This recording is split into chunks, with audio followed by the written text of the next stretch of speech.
কয়েকদিনের টানা ভারী বৃষ্টিপাতে হাওরের পানি বাড়ছে হুড়হুড় করে। উজান থেকে নেমে আসা পানির প্রভাবে বন্যার আশঙ্কাও রয়েছে।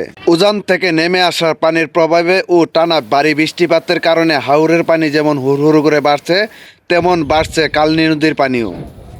এই মুহূর্তে আমি অবস্থান করছি আজমিরগঞ্জ উপজেলার কাকাইলছৌ ইউনিয়নে এবং কাকাইলছৌ বাজারে।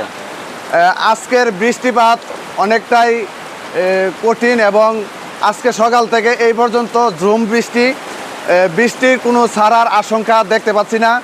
এই বৃষ্টির কারণে দোকানপাট যা আছে সব বন্ধ এবং যারা গ্রাম থেকে অনেক দূর দূরান্ত থেকে কাকাইলছৌ বাজারে আসে নিত্য প্রয়োজনীয় জিনিসপত্র কেনার জন্য, তারাও আসতে পারতেছে না এবং কেনাকাটা করতেছে না। সব দোকানপাট যা আছে সবাই হতাশ।